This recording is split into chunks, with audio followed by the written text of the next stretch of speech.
നിങ്ങളുടെ ഒരുമിച്ച് വീണ്ടുമായിരിക്കാൻ ദൈവം ഒരു സാവകാശിയുടെ നൽകിക്കൊണ്ട് ഞാൻ സ്ഥിതിക്കുന്നു. ചില നാളുകൾക്ക് മുമ്പ് ഒരു പ്രാവശ്യം കൂടെ വരുവാൻ ഇടയായി. വീണ്ടും നിങ്ങൾക്ക് ചെയ്യാനായിട്ട് വളരെ സന്തോഷകരമായ കാര്യമാണ്. പ്രത്യേകിച്ച് ഇവിടെയുള്ള എൽഡേഴ്സിനോടും ഡീലീസിനോടും സഭാവിശ്വാസികളോടും നന്ദി പറയുന്നതാണ്.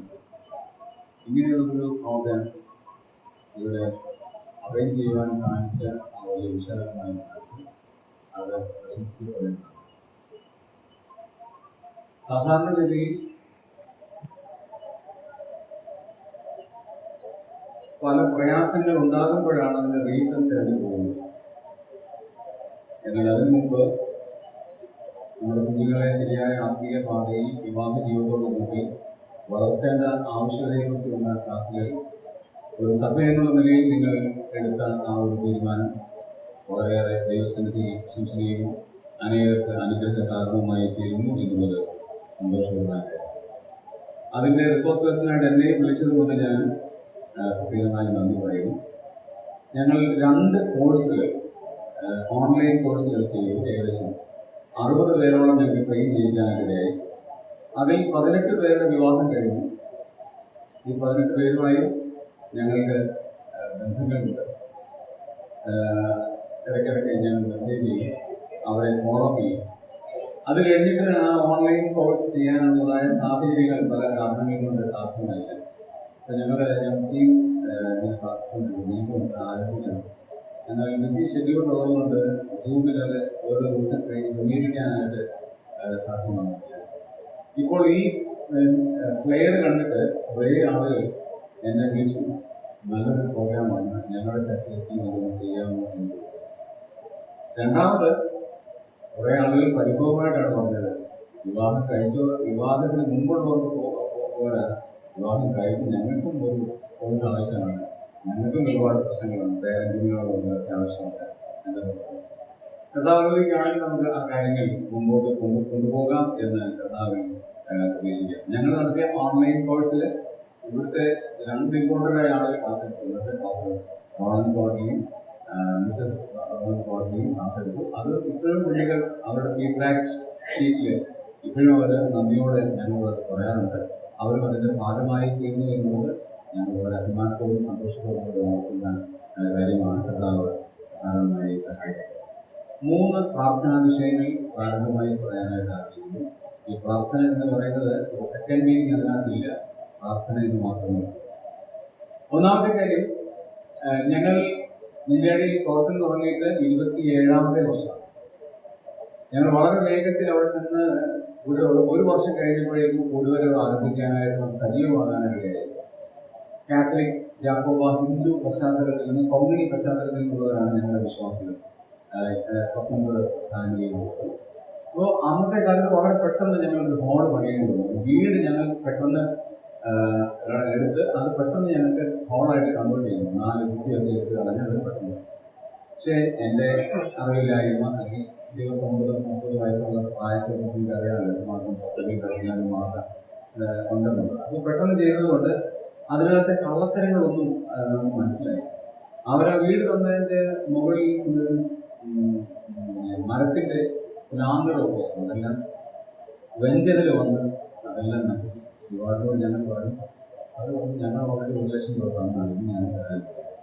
അങ്ങനെ സഭയിലുള്ള ഞങ്ങളെല്ലാവരും പ്രാർത്ഥിച്ച് ഞങ്ങളെല്ലാവരും കൂടി, ഞങ്ങളുടെ സഭയിലുള്ള എല്ലാവരും പാവപ്പെട്ടവരാണ്, കൃഷിക്കാരാണ്, എല്ലാവരും അഭിനന്ദികളാണ്. ഞങ്ങളെല്ലാവരും കൂടെ ചേർന്ന് 5 ലക്ഷം രൂപ പ്രാർത്ഥിക്കും. വെളിയിൽ അഭ്യർത്ഥന കൊടുക്കുന്നതിന് മുമ്പ് നമ്മുടെ മാതൃക കാണിക്കണം എന്ന് പറഞ്ഞാണ് ഞങ്ങൾ അങ്ങനെ ഇനിഷ്യേറ്റീവ് എടുത്തത്.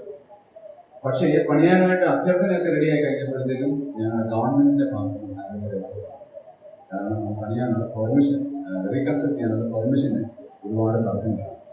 1 വർഷവും 10 ദിവസമായി ഞങ്ങൾ അതിൻ്റെ പിന്നാലെ. 10 ദിവസം, 1 വർഷവും 10 ദിവസം ഇതുവരെ ഞങ്ങൾക്ക് അതിന് പെർമിഷൻ കിട്ടിയില്ല.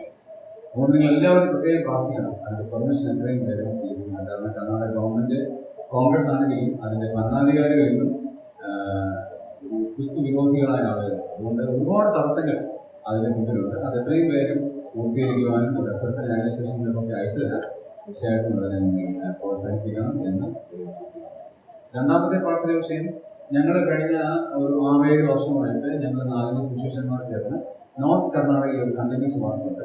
2 മാസത്തിലൊരിക്കലൊക്കെ ഞങ്ങൾ അവിടെ പോയി വർക്ക് ചെയ്യും. അതിന്റെ ഫലമായിട്ട് അവിടെ കൂടുതൽ ആരംഭിച്ചു. അവിടെ 300-ലധികം ആളുകൾ ആരാധനയ്ക്ക് വേണ്ടി കൂടുതലാണ്. പക്ഷേ അവർക്കൊരു ഹോളില്ല. ചെറിയൊരു ഹോളാണ്. അകത്തിരിക്കുന്നതിനേക്കാൾ കൂടുതൽ ആളുകൾ വെളിയിലാണ് ഷീറ്റൊക്കെ ഇട്ട്, ഷീറ്റ് മീൻസ് ഈ താർപോളി വലിച്ചു കയറ്റി മരത്തിന് ചുവട്ടിലൊക്കെയാണ് ആരാധിക്കുന്നത്. സങ്കടമായപ്പോൾ ഞങ്ങൾ ഹോൾ പണിയാനായിട്ട് ആഗ്രഹിച്ചു, പ്രാർത്ഥിച്ചു. ഞങ്ങൾ തന്നെ കുറെ കളക്ട് ചെയ്തു. അതിന് ഫലമായിട്ട് അതിന്റെ റൂഫിംഗ് വരെ ഞങ്ങൾ ചെയ്തു. ഞങ്ങൾ ചെയ്തെന്ന് പറയുന്നത് ഞങ്ങളാണ് മേശരിമാർ. ഇവിടുന്ന് ലക്ഷ്മൺ ബ്രദർ എന്ന് പറഞ്ഞ ഒരാളെ നിങ്ങൾക്ക് അറിയായിരിക്കും. അദ്ദേഹമാണ് മെയിൻ മേശരി. ഞങ്ങളൊക്കെ മീക്കാടുകാരാണ്. ഞങ്ങളെല്ലാം പോയി അത് പണിയുന്നുണ്ട്. കാരണം മീക്കാടിന് കാശ് കൊടുക്കാനില്ല. അതുകൊണ്ട് സുശേഷന്മാരെ 4 പേര് പോയി അതിന് അധ്വാനിച്ച് മണലരിച്ച് ഇതെല്ലാം ചെയ്ത് അതിന്റെ ഏറ്റവും റൂഫിംഗ് ലെവലായി. ഇനി ഒരു 4 ലക്ഷം രൂപയുടെ ഉണ്ടെങ്കിൽ മാത്രമേ അത് റൂഫ് ചെയ്യാനായിട്ട് പറ്റും. അതുകൊണ്ട് ആ വിഷയത്തിൽ പ്രത്യേകമായിട്ട് മൂന്നാമത്തെ കാര്യം പേഴ്സണൽ കാര്യമാണ്. എൻ്റെ കുടുംബജീവിതത്തിൽ ഞാൻ അനുഭവിച്ചു. വിവാഹം ചെയ്യുകയാണെങ്കിൽ അടുത്ത ഫെബ്രുവരിയിൽ നടക്കാൻ പോകും. അത് അനുഗ്രഹമായിട്ട് ഞാൻ പ്രാർത്ഥിക്കണം എന്ന് ആവശ്യപ്പെട്ടുകൊണ്ട് ഇന്നത്തെ വചന ശുശ്രൂഷയ്ക്ക് വേണ്ടി ദൈവം എൻ്റെ ഹൃദയത്തിൽ നൽകിയ ഒരു ചിന്ത ഗലാത്യ ലേഖനം 6-ാം അധ്യായം അതിൻ്റെ 17-ാമത്തെ വാക്യമാണ്. Galatians chapter 6:17. ഗലാത്യർ 6:17. ഇനി ആരും എനിക്ക് പ്രയാസം വരുത്തരുത്. ഞാൻ യേശുവിന്റെ ചുവടെയാണ് എന്റെ ശരീരത്തിൽ വഹിക്കുന്നു. പിതാവേ, ഞങ്ങൾ അങ്ങയുടെ സന്നിധിയിൽ അങ്ങയുടെ കൃപയ്ക്ക് വേണ്ടിയായിരിക്കും. അങ്ങേ ആരാധനപ്പാടുള്ള കൃപ ഞങ്ങൾക്ക് നൽകിയതും സ്തോത്രം. പിതാവെ, ഞങ്ങൾ ധ്യാനിക്കുന്ന ഈ വാക്യശൈലം ഞങ്ങളുടെ ഓരോരുത്തരുടെയും ജീവിതത്തിൽ അനുഗ്രഹകാരണമായി തീരണമേ എന്ന് പ്രാർത്ഥിക്കുന്നു. ഈ ജനം അങ്ങയുടേതാണ്, അടിയൻ അങ്ങയുടേതാണ്, അങ്ങയുടെ വചനമാണ്. അങ്ങയുടെ ആത്മാവിനെ എഴുതിയ വചനത്തിൽ നിന്ന് ഞങ്ങളോട് ഓരോരുത്തരോടും വ്യക്തിപരമായി അവിടെ സംസാരിക്കണമെന്ന് പ്രാർത്ഥിക്കുന്നു. പക്ഷെ ഇതെല്ലാം നന്മകൾക്കായും പ്രാർത്ഥന നന്ദി. യേശു ക്രിസ്തുവിന്റെ ഒരിക്കലൊരു സൺഡേ സ്കൂൾ അധ്യാപകൻ തൻ്റെ ക്ലാസ്സിൽ ആബ്സെന്റ്. പിറ്റേ ദിവസം താൻ ക്ലാസ് എടുക്കാൻ വന്നപ്പോൾ കഴിഞ്ഞ ആഴ്ച പഠിപ്പിച്ചത് എന്താണ് എന്ന് അവിടെയുള്ള വിദ്യാർത്ഥികളോട് ചോദിച്ചു. തന്റെ ക്ലാസ്സിൽ മജോറിറ്റി പെൺപിള്ളേരായിരുന്നു, 2-3 ആൺപിള്ളേരായിരുന്നു. അതുകൊണ്ട് ആൺപിള്ളേരോട് ചോദിക്കാമെന്ന് വിചാരിച്ച് അദ്ദേഹം ആൺപിള്ളേരോട് അവരോട് ചോദിക്കാൻ കഴിയുന്നു. ഈ പെൺപിള്ളേർക്ക് അപ്പൊ ഓരോ പെൺപിള്ളേർക്കും ഞാൻ പറയാമെങ്കിലേ എന്ന് പറഞ്ഞ് ഓരോ പെൺകുട്ടികൾ ഇങ്ങനെ സജീവമായിട്ട് നടക്കും. ഒരു പെൺകുട്ടി നാണം കുടുങ്ങിയെങ്കിലും വളരെ ആഗ്രഹത്തോടെ നിൽക്കുന്നതായിരുന്നു അദ്ദേഹം കുഞ്ഞെന്ന് പറഞ്ഞത്. അപ്പൊ ആ മോളെ മുമ്പോട്ട് വന്നു, ഉടുപ്പൊക്കെ ഒന്ന് പിടിച്ച് നാഗമൊക്കെ ഒന്ന് കടിച്ച് ആ കുഞ്ഞിനെ ഒരു മനുഷ്യൻ ഈശ്വരൻ തന്നെ കള്ളൻ പോകുന്ന വഴിയിൽ ആ കള്ളന്മാരുടെ കയ്യിലാണ്. അവരാണ് മുന്നോട്ടുമായി വാലികൾ. ചിലർ മുകളിലിടയിൽ വീണു, ചിലർ പാറസ്ഥലത്ത് വീണു, ചിലർ നല്ല സ്ഥലത്ത് വീണു. 30, 60, 100 മേനിയായി വിളഞ്ഞു. ശേഷിച്ച കഷ്ണം 12 വർഷം വെച്ചു. ഈ കഥ കേട്ട അധ്യാപകൻ ഇന്നലെ ചിരിച്ചില്ല, സങ്കടപ്പെട്ടു. അപ്പൊ ചോദിച്ചു, മോളെ ഇതാണോ പഠിപ്പിച്ചത്? ഇതല്ല പഠിപ്പിച്ചത്, പക്ഷെ എനിക്ക് മനസ്സിലായിട്ടില്ല. ഇന്ന് ഞാൻ നിങ്ങളോട് സംസാരിക്കാൻ പോകുന്ന ദൈവത്തിന്റെ വചനം ഒരിക്കലും ഈ കഥ പോലെ ആകുക. ദൈവത്തിന്റെ ആത്മാവ് എന്റെ ഹൃദയത്തെ വളരെ സ്പർശിച്ച ഒരു ചെറിയ തോട്ട്, ഡിഫറെന്റ് തോട്ട് നിങ്ങളോട് പങ്കുവെക്കാനായിട്ടാണ് ഞാൻ ആഗ്രഹിക്കുന്നത്. ഈ ഗലാത്യ ലേഖനം എന്ന് പറയുന്നത് പൗലോസിന്റെ ആദ്യത്തെ ലേഖനമാണ് എന്ന് വാദിക്കുന്നവരുണ്ട്. അല്ല, തെസ്സലോനിക്ക ലേഖനമാണ് ആദ്യത്തെ ലേഖനം എന്ന് വാദിക്കുന്നവരുണ്ട്. ഈ വാദപ്രതിവാദം ചെയ്യുന്നവരോട് ഞാൻ സാധാരണ പറയാറുള്ള കാര്യം, നിങ്ങൾ പഠിച്ച സ്കൂളിലല്ല ഞാൻ പഠിച്ചത്, അതുകൊണ്ട് നമ്മൾ തമ്മിൽ അത് വാദിക്കേണ്ട കാര്യമില്ല എന്ന് പറഞ്ഞാൽ ഒഴിയാണ്. കാരണം ദൈവവചനം ഒരിക്കലും തർക്കത്തിലോ വാദത്തിനോ ഉള്ളതാണ്. നിങ്ങൾ വിശ്വസിക്കുന്നതേ വിശ്വസിക്കുന്നത്, അത് സത്യവുള്ളൂ. എന്തെങ്കിലും ആയിക്കോട്ടെ, ഗലേഷ്യൻസ് എന്നുള്ള ഗലാത്യ ലേഖനം അപ്പോസ്തലനായ പൗലോസ് എഴുതിയ അർത്ഥസമ്പുഷ്ടമായ അനുഗ്രഹീത ഭയപ്പെടുത്തുന്ന ഒരു ലേഖനമാണ്. 6 അധ്യായങ്ങളായിട്ട് പിന്നീട് തിരിച്ചെങ്കിലും നമുക്ക് ജസ്റ്റിൻ ലാൻഡിനെ ഒക്കെ അറിയാം. തിരിച്ച് അതിനെക്കുറിച്ച് ഞാൻ കൂടുതൽ പറയുന്നില്ല. 6 അധ്യായം നമ്മുടെ കയ്യിൽ രേഖപ്പെടുത്തിയിരിക്കുമ്പോൾ ഈ 6 അധ്യായത്തിന്റെ ആദ്യത്തെ 3 അധ്യായങ്ങൾ, കുറച്ചുകൂടെ പറയുകയാണെങ്കിൽ ആദ്യത്തെ 4 അധ്യായം ഡോക്ട്രിനാണ്, ഉപദേശം. അന്നത്തെ കാലത്ത് അവിടെ ഉള്ളവർ വിശ്വസിക്കുന്നത് രക്ഷിക്കപ്പെട്ടാൽ മാത്രം പോരാ, ന്യായപ്രമാണം കൂടെ അനുസരിച്ചാലേ രക്ഷ എന്ത് ചെയ്യുള്ളൂ, പൂർത്തീകരിക്കുള്ളൂ. ഓക്കെയാണ്, പക്ഷെ അതൊരു കംപ്ലീഷൻ ചെയ്യണമെങ്കിൽ ഓണം ദൈവത്തിന് വരെ തന്നാണല്ലോ, ഇത് അനുസരിക്കാതിരുന്നാൽ എങ്ങനെയാണ് പറ്റുക? അപ്പൊ പൗലോസ് അപ്പോസ്തലൻ അതിന് റെഫ്യൂട്ട് ചെയ്ത് അങ്ങനെയല്ല, ന്യായപ്രമാണം എന്തിനാണ്, ഏത് കാര്യത്തിന് വേണ്ടിയാണ്, അതിന്റെ ഉദ്ദേശ ലക്ഷ്യം എന്താണ്, അത് എന്തിനാണ് ദൂതന്മാരുടെ കയ്യിൽ ഏൽപ്പിച്ചത് എന്നുള്ള കാര്യം കൃത്യമായി ആദ്യത്തെ 4 അധ്യായങ്ങളിൽ വരച്ചു കാണാൻ. എന്നിട്ട് 5ഉം 6ഉം അധ്യായങ്ങളിൽ ഈ കിട്ടിയ ന്യായപ്രമാണത്തിന്റെ ഇമ്പാക്ട്, അല്ലെങ്കിൽ മറ്റൊരു അർത്ഥത്തിൽ പറഞ്ഞാൽ രക്ഷിക്കപ്പെട്ടതിന്റെ ഇമ്പാക്ട് നമ്മുടെ ലൈഫിൽ എങ്ങനെ നമ്മൾ ഇംപ്ലിമെന്റ് ചെയ്യണം എന്നുള്ളത് താൻ ചില ദൃഷ്ടാന്തങ്ങൾ സഹിതം 5ഉം 6ഉം അധ്യായങ്ങളിൽ പറയുക. ഇനി നമ്മൾ വായിച്ച വാക്യത്തിലേക്ക് വരാം. പൗലോസ് അവിടെ പറയുകയാണ്, ഇനി ആരും എനിക്ക് അധികം പ്രയാസം വരും. എനിക്കും അതേ പറയാം, നിങ്ങൾ ആരും എനിക്ക് അധികം പ്രയാസം വരും. അടുത്ത വാക്യം, ഞാൻ യേശുവിന്റെ ചൂടടയാളം എന്റെ ശരീരത്തിന്മേൽ പ്രസംഗം തരും. കാരണം അതിനെന്താണ് വായിച്ചത്, അത് തീർന്നു. പക്ഷെ അവിടെയുള്ള ഒരു സ്റ്റേറ്റ്മെന്റ്, ഒരു വേർഡ് എന്നെ സ്ട്രൈക്ക്. അത് ഞാൻ ഇംഗ്ലീഷ് ഇങ്ങനെ വായിക്കാനായിട്ട് പോവുകയാണ്. അവിടെ ആ ഇംഗ്ലീഷ് പദം മാത്രമാണ്, I bear on my body the brand marks of Jesus. ശ്രദ്ധിക്കണം ആ പദം, the brand mark of Jesus. യേശുവിന്റെ ബ്രാൻഡ് മാർക്ക് ഞാൻ നെക്ക്, ആപ്പിൾ. ഇപ്പോഴത്തെ എല്ലാ കമ്പനികളിലും എന്തുണ്ട്, ബ്രാൻഡ് മാർക്ക്. അത് ധരിച്ചുകൊണ്ട് പോകുന്ന നാണക്കേടുണ്ടോ പിള്ളേർക്ക്? ഇല്ല, ഒരു നാണക്കേടില്ല. ടീഷർട്ട് കിട്ടുകയാണെങ്കിൽ നെഞ്ചത്ത് ആപ്പിളിന്റെ ടീച്ചർ ഉണ്ടെങ്കിൽ, ബാക്കിൽ ആപ്പിളിന്റെ ടീച്ചർ ഉണ്ടെങ്കിൽ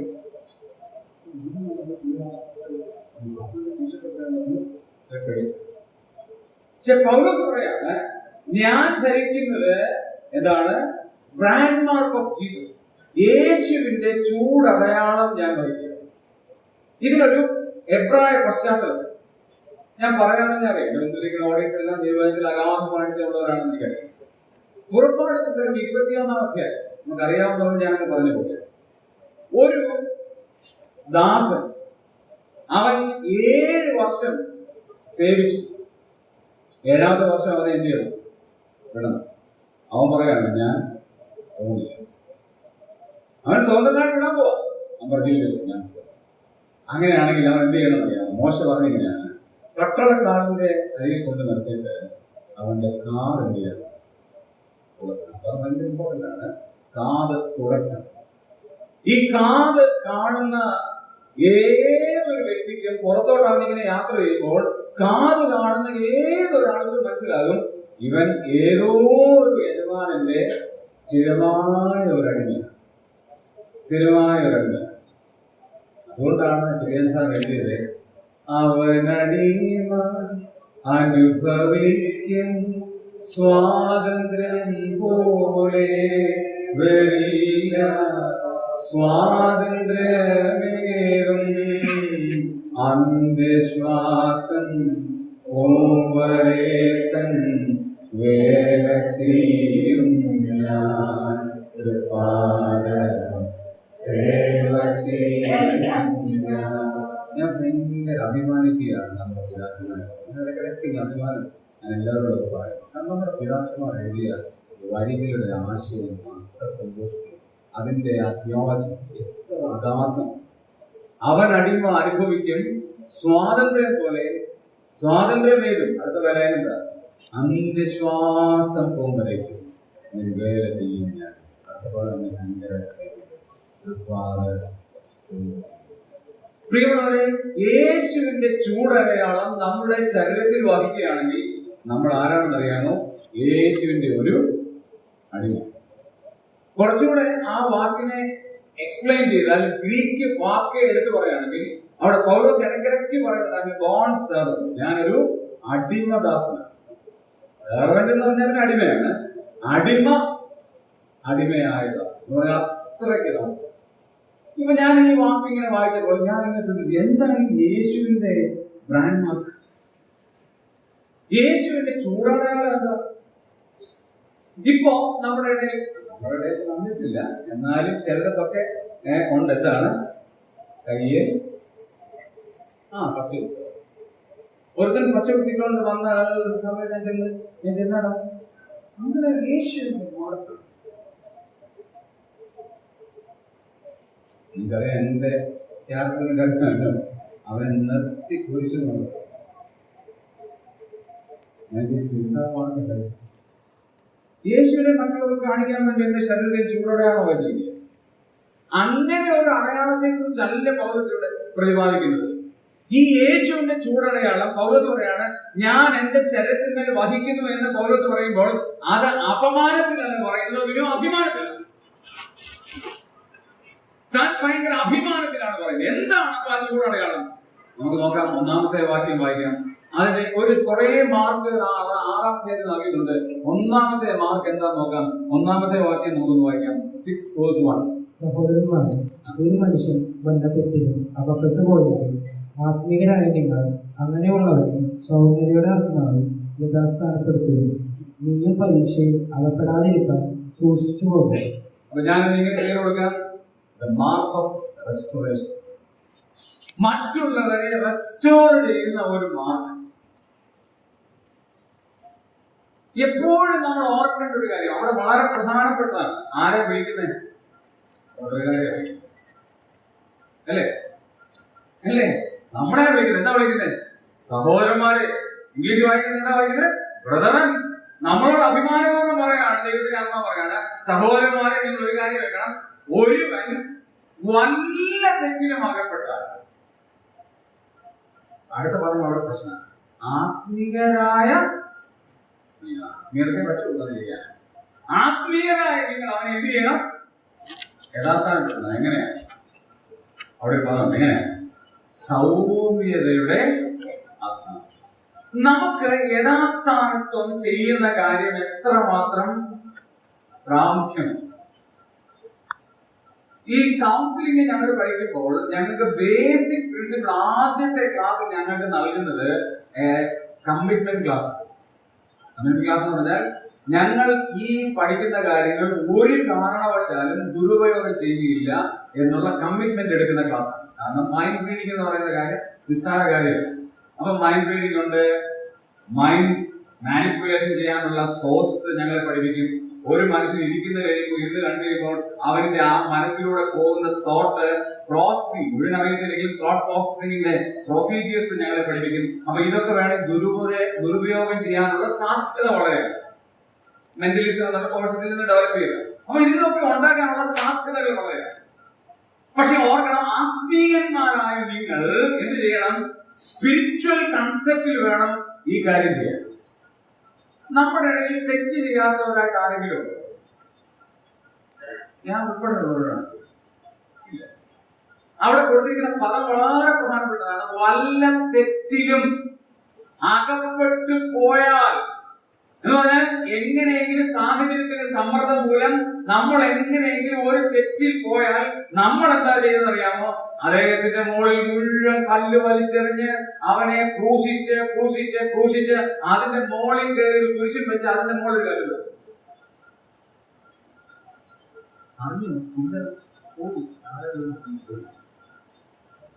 അയ്യോ അറിഞ്ഞില്ല ബ്രദറെ.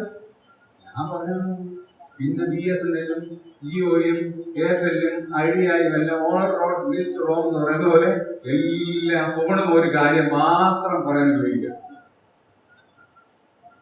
ദാവീദ് തെറ്റ് ചെയ്യത്രയും ആരെങ്കിലും തെറ്റ് ചെയ്തു?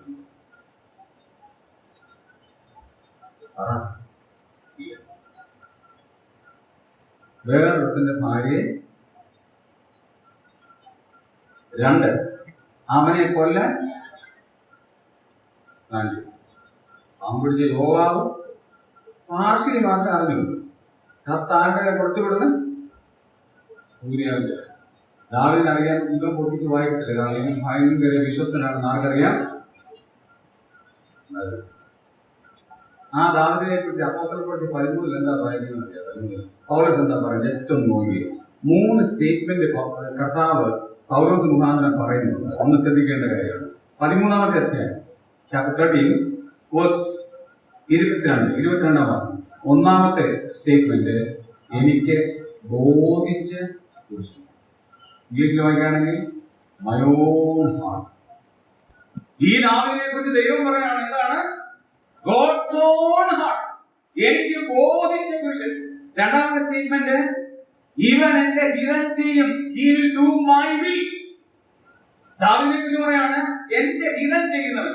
മൂന്നാമത്തെ സ്റ്റേറ്റ്മെന്റ് വേഴ്സ് 36 36-ാം വാക്യം അവിടെ വായിക്കുകയാണ് തന്റെ തലമുറയിൽ ദൈവത്തിന്റെ ആലോചനയ്ക്ക് ശുശ്രൂഷ ചെയ്തു. അത് ഇംഗ്ലീഷിൽ ഭയങ്കര പവർഫുൾ ആണ്.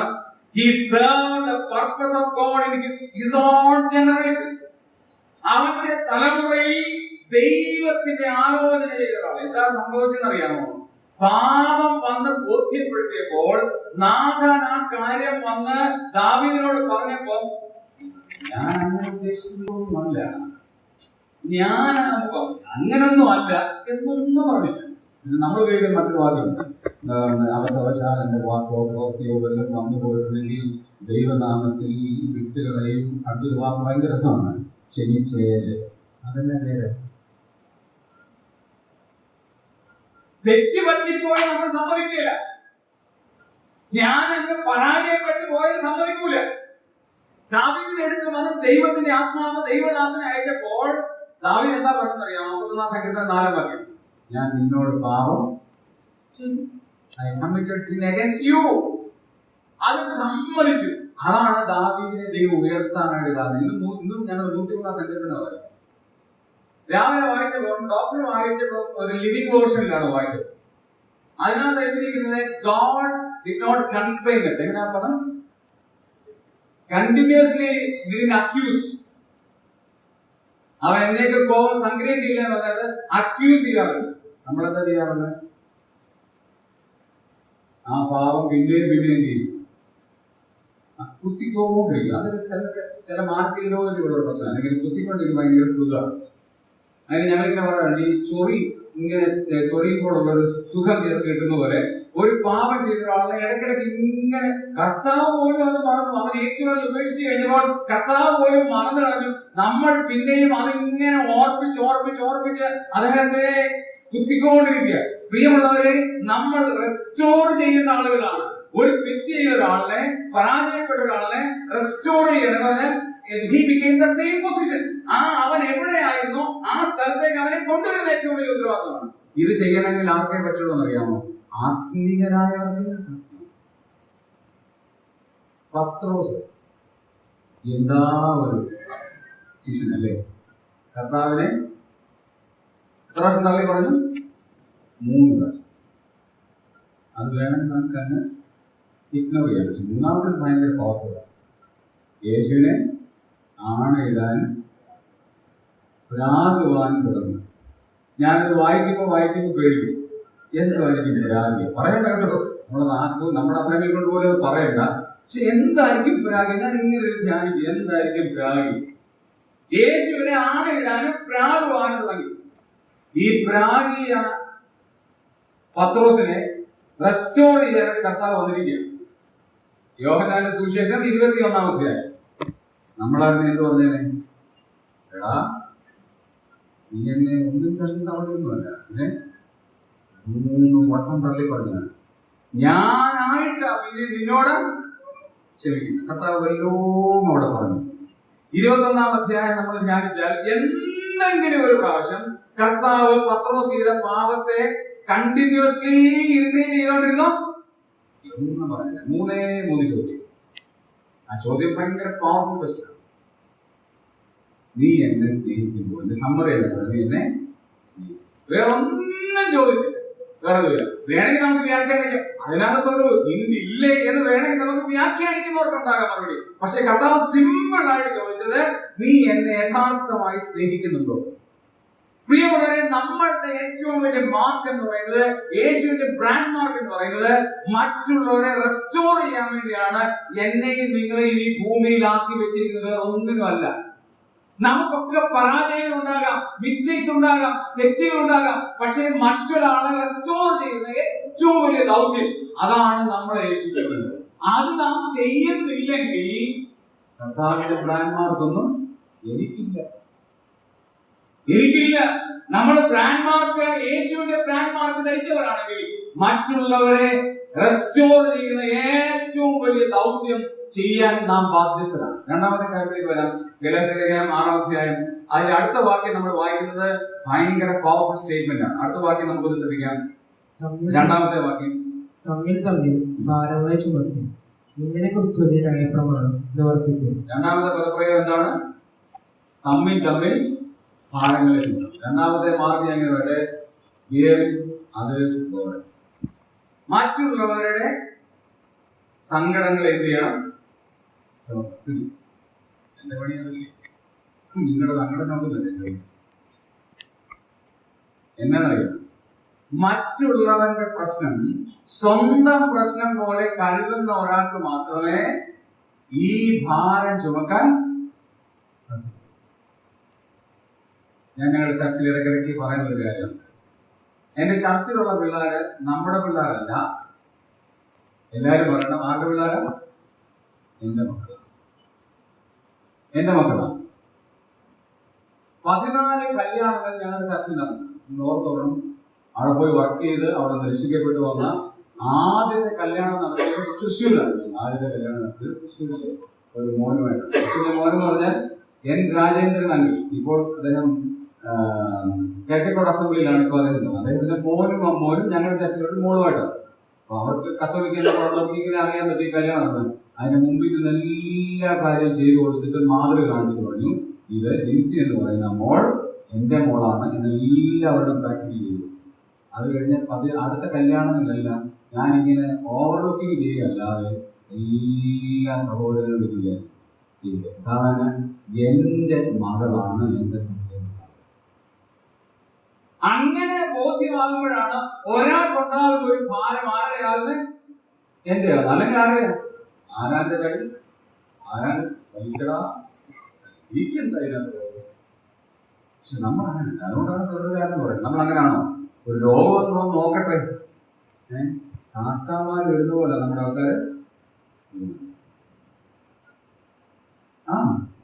ഞങ്ങൾ ആരാധന കഴിഞ്ഞ് പോയപ്പോൾ ഒരു സ്കൂട്ടർ ഓടിച്ച ഒരാൾ പെട്ടെന്ന് ഓടി താഴെ. ആരാധന കഴിഞ്ഞ ഞങ്ങളുടെ അടുത്തൊരു 15 ബെഡ് മാത്രമുള്ള ഒരു ഹോസ്പിറ്റൽ. അവിടേക്ക് ചെന്നപ്പോഴത്തേക്ക് ഇരച്ച് ഞങ്ങളുടെ 10-35 പേര് ആ ഹോസ്പിറ്റലിൽ ഞങ്ങളുടെ വിശ്വാസികളുണ്ടാണ്.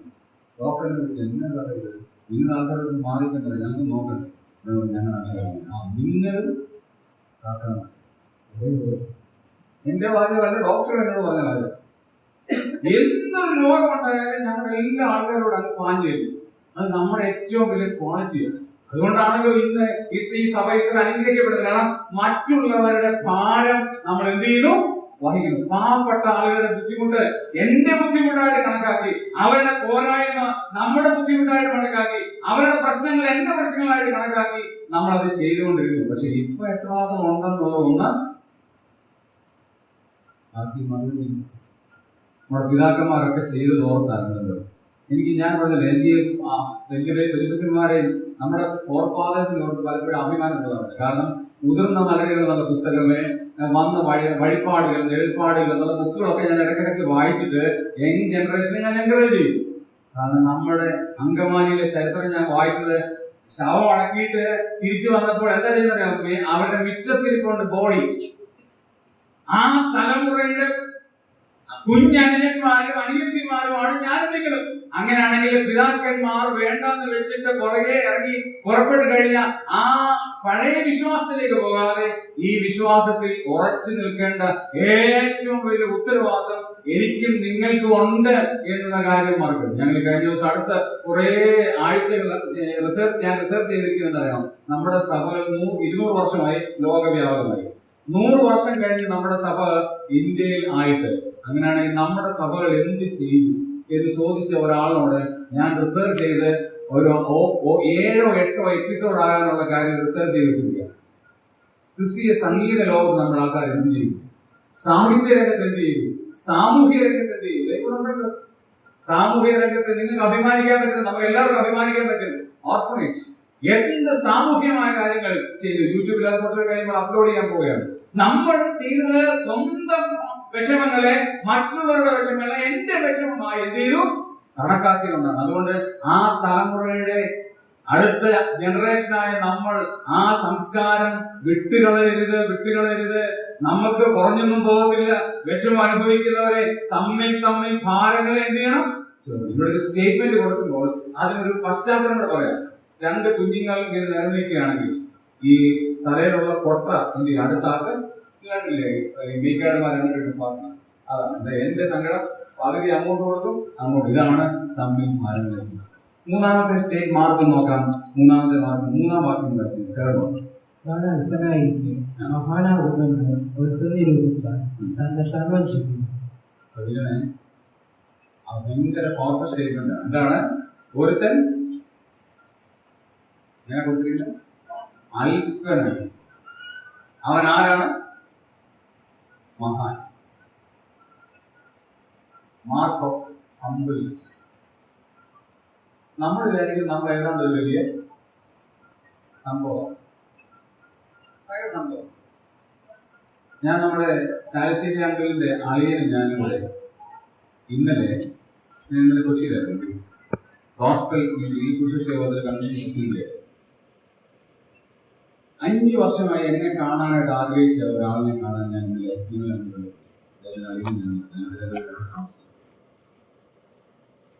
അതായത് ലത്തീൻ കത്തോലിക്കയിലെ ഏറ്റവും വലിയ വിഷയം, സെമിനാരിലെ ഏറ്റവും വലിയ വിഷയം 3 ഗ്രീക്കുകൾ കടന്നു, 3 സെക്രട്ടറികൾ കടന്നു.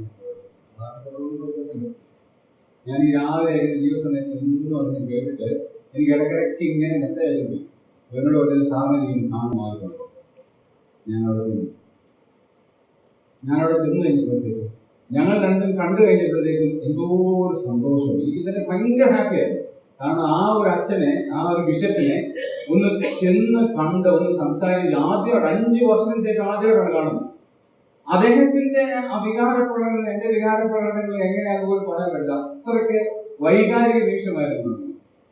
ഞാൻ പറയാൻ വലിയ ആശയം പറയാൻ വേണ്ടി ആ മനുഷ്യന്റെ സംഭാഷണം കേട്ടപ്പോൾ, ഞാൻ ഫോണിൽ കൂടെ മാത്രമേ കേട്ടു, ആ മനുഷ്യന്റെ സംഭാഷണം കേട്ടപ്പോൾ ഞാൻ വിജയങ്ങളോട് പറഞ്ഞു, നമ്മളൊരു 0 ആണ് തോന്നിയിരിക്കുന്നത്. കാരണം 3-4 സെമിനാറുകളുടെ പ്രിൻസിപ്പൽ കൊറോണയുടെയും മറ്റേ അവർ കുറെ കാര്യങ്ങൾ പറഞ്ഞു. നമുക്ക് മനസ്സിലാകത്തില്ലല്ലോ അവരുടെ ഭാഷ. അത്രയും ഇതിന്റെ അധികാരിയായ മനുഷ്യൻ വന്ന് സംസാരിക്കുന്ന ആ ഭാഷ കേട്ടത് സാറ് പറഞ്ഞു, എന്നെ പേര് സാറെന്ന് വിളിക്കുക. എനിക്ക് പറയാൻ പറ്റുമോ സാറെന്ന് വിളിക്കരുതെന്ന് പറയാൻ പറ്റുമോ? സാറ് പറയാം. തന്നെ സാറേ വിളിച്ചു. അച്ഛൻ ചായ എടുക്കാൻ വേണ്ടി പോയപ്പോ സേവകന്മാരുണ്ട്, 3-4 സേവകന്മാരുണ്ട്. അവരോട് ചായ എടുക്കാൻ പോകാൻ പറഞ്ഞിട്ട് ഞങ്ങളോട് പറയാതെ നമ്മൾ ഏതാണ്ട് ഒരു 10 കാശ് നമ്മുടെ പോക്കറ്റിലേക്ക് വീഴുമ്പോ നമ്മൾ പിന്നെ ആരാ?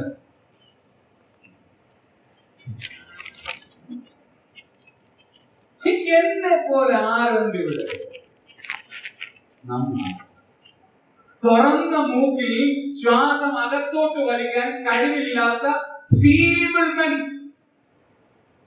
ഒരു കഴിവുമില്ലാത്ത അകത്തോട്ട് വലിക്കുന്ന ശ്വാസം പുറത്തോട്ട് വിടാൻ പറ്റും. ഈ കാശും പുത്തനും കൈവെക്കുമ്പോ പിന്നെ ആരാ? എന്താണ് അച്ഛന്റെ സംഭാഷണം കേട്ടിരിക്കും. ഞാൻ വിചാരിച്ചു എന്നോട് ദൈവം പറയാം, എടാ പൊട്ട, എടാ പൊട്ട, നീ ഒരു ശൂന്യനാണെന്ന് ബോധ്യമാക്കാൻ വേണ്ടി എന്നെ അവിടെ വന്നത്. തിരിച്ചു വന്ന നിലനിലൂടെ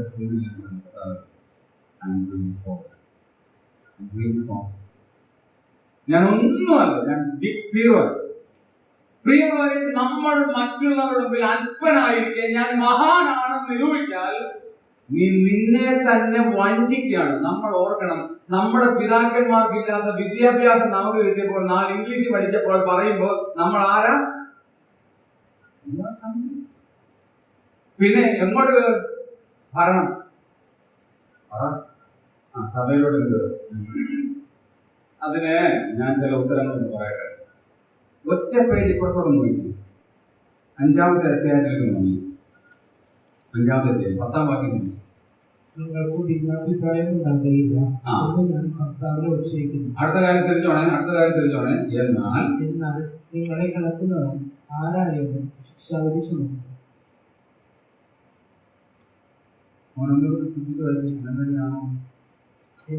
എന്നാൽ നിങ്ങളെ കലക്കുന്നവൻ ആരായാലും ശിക്ഷാവിധി ചുമക്കും. സഞ്ചി കൊണ്ടുപോകല്ല. സഞ്ചി കൊണ്ടുപോകാൻ എന്ത് ചെയ്യായിരുന്നു? പള്ളക്ക് കളയാം. അല്ലെങ്കിൽ പള്ളക്ക് കളയുന്നത് മനസ്സിലായോ? കുപ്പി കളയാം. ചുമക്കുമെന്ന് പറഞ്ഞാൽ എവിടാ? ഞാൻ GLS-ലെ ഒരു പ്രൊമോഷൻ സ്റ്റാഫായിട്ട് ഡയറക്ട് കോളേജിൽ വർക്ക് ചെയ്തതിനു ശേഷം ഒരു 6 മാസം വർക്ക് ചെയ്യും GLS-ന്റെ സ്റ്റാഫായിട്ട്. കാരണം പ്രത്യേക സാഹചര്യത്തിൽ അങ്ങനെ വർക്ക് ചെയ്യേണ്ടി വന്നു. അങ്ങനെ വർക്ക് ചെയ്തപ്പോൾ ഞങ്ങൾക്ക് സമയത്ത് ഞങ്ങൾ തെക്കാണ്. ഞങ്ങൾ വേറെ സ്ഥലത്തേക്ക് പോകുന്ന വഴിക്ക് അവിടെ എത്താൻ പറ്റാത്ത രീതിയിൽ ഞങ്ങൾ ഒരിടത്ത് ആരാധനയ്ക്ക് പോയി. ആ സാഹചര്യത്തിൽ അവിടെ പ്രൊമോഷനായിട്ട് പോയത്. പക്ഷെ അവിടെ വണ്ടി കിട്ടിയില്ല. ഞങ്ങൾ ടൈമിൽ വണ്ടി കിട്ടിയില്ല. എന്നോട് എൻ്റെ ഫ്രണ്ട് കൊണ്ട് ഞങ്ങൾ ചെന്നപ്പോൾ ആരാധന നമ്മളോട് കർത്തമേശയുടെ സമയമായപ്പോൾ അപ്പം ഉണ്ടാകുന്നു. ഇത്രയും എന്റെ കണ്ടുകൊണ്ട് ഞാൻ നേരിട്ട് കണ്ട സങ്കടകരമായ കാഴ്ചകളൊന്നും. അപ്പം എടുത്ത് എറിയുന്ന ചെറുപ്പക്കാരൻ. ഞാൻ ഇവിടുത്തെ അതിഥിയാണ്, മീൻസ് അവിചാരിതമായി ചെന്നാണ്. എനിക്കൊന്നും ചെയ്യാൻ പറ്റില്ല. ഞാൻ ചങ്കെ കൈവച്ചിരുന്നു. എന്റെ കർത്താവേ, ഇത് കാണേണ്ടി വന്നല്ലോ.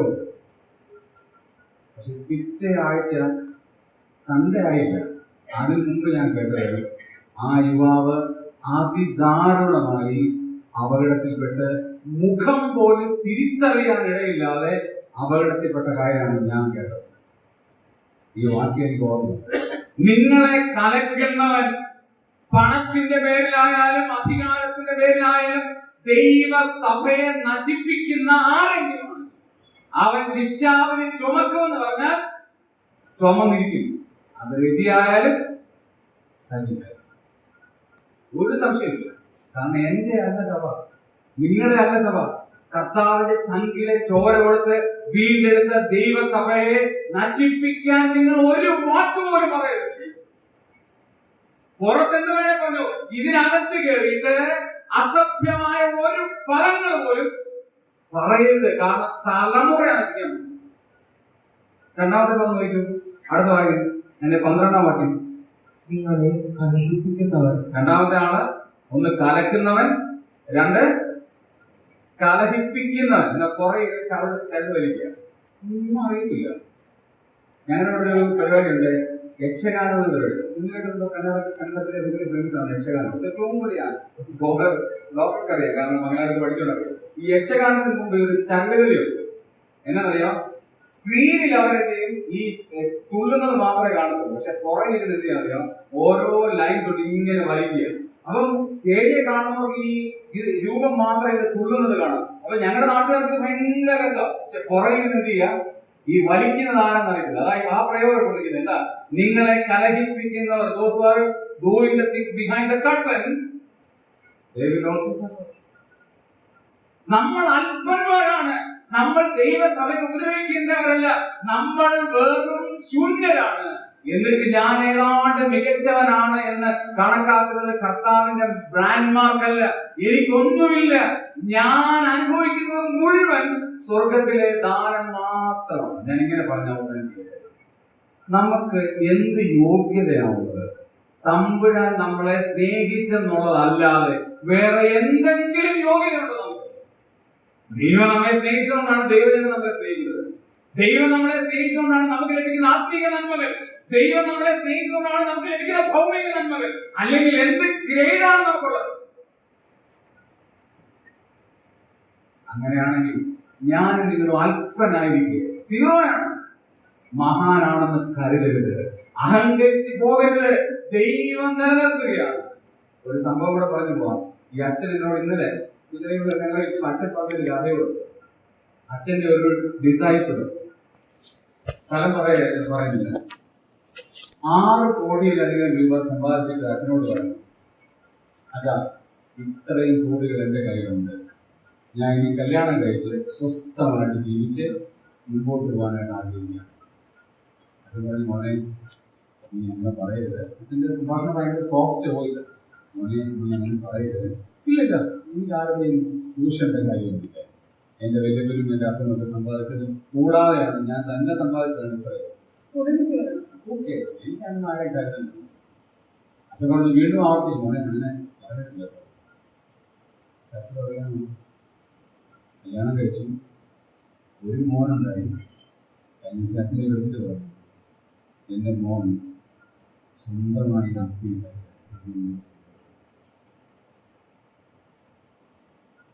16 വയസ്സുള്ള മോൻ സ്വന്തമായി അപ്പിയിട്ടു എന്ന് അച്ഛനെ വിളിച്ചു പറഞ്ഞിട്ട് പറയാണ്.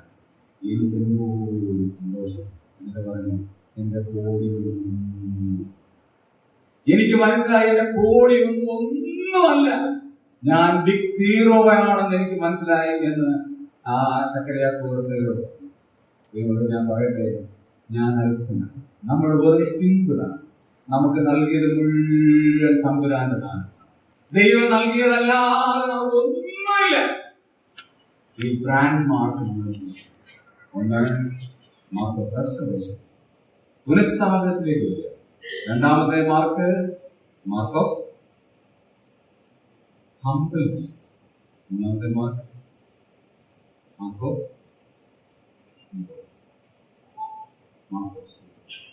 നമ്മുടെ ലൈഫിൽ ഒരു സീറോ ആണെന്ന് ദൈവത്തിന് മുമ്പാകെ ഒരു നിമിഷം നടക്കുന്നുണ്ട്. ദൈവത്തിന് പറയാം, നാം കേട്ട ഈ ചിന്തയിൽ നിന്നാണ് ദൈവത്തിലെ ആത്മാവ് നമ്മോട് സംസാരിച്ചു എന്നുള്ളതിൽ യാതൊരു സംശയവും. പ്രിയമുള്ളവരെ, ദൈവം നമുക്ക് തന്നിരിക്കുന്ന പദവി എത്രയോ ഉന്നതമാണ്. ദൈവത്തിന്റെ സഭയെ ജയിക്കാൻ ശുശ്രൂഷകന്മാരാക്കി വെച്ചിരിക്കുന്ന ആളുകൾക്കെതിരെ ഉയർത്തുവാനും ദൈവസഭയെ നശിപ്പിക്കുവാനും നാം ആവില്ല. ഞാൻ അല്പനാണ്, സീറോ ആണ്, മഹാനാണെന്ന് ഞാൻ നിരൂപിക്കാൻ പാടില്ല. ഞാൻ മനസ്സിലുള്ളവനായി താഴ്മയുള്ളവനായി ഇരിക്കേണ്ടവനാണ്. ഒരു ഹംബിൾനെസ് എനിക്ക് ഉണ്ടാവുകയും കർത്താവേ, പലതരത്തിലുള്ള തെറ്റുകൾ എനിക്ക് മനസ്സിലാക്കി. ഞാൻ സോറി, എന്നോട് ക്ഷമിക്കണം. തെറ്റ് ദൈവത്തോട് ഏറ്റു പറഞ്ഞാൽ ദൈവത്തിന്റെ യഥാസ്ഥാനം ദൈവത്തിലേക്ക് മടങ്ങി വരിക, ദൈവത്തിന്റെ കൃപയിൽ ആശ്രയിക്കുക. സർവശക്തനായ ദൈവം നമ്മെ ഓരോരുത്തരെയും നമ്മുടെ ജീവിതത്തിൽ കർത്താവിന്റെ കൃപ കൂടുതൽ മനസ്സിലാക്കി ദൈവത്തിന്റെ രാജ്യത്തിന്റെ വ്യാപ്തിക്ക് വേണ്ടി പ്രവർത്തിക്കും. കർത്താവ് മനസ്സിലാക്കി ഈ ക്രിസ്തുവിന്റെ പ്രാണമാക്ക് നമ്മുടെ ഓരോരുത്തരുടെയും ശരീരത്തിൽ വഹിച്ച് കൃപയിൽ ആശ്രയിച്ച് ദൈവത്തിനോട് ജീവിക്കാൻ ദൈവത്തിന്റെ ആത്മാവിനെ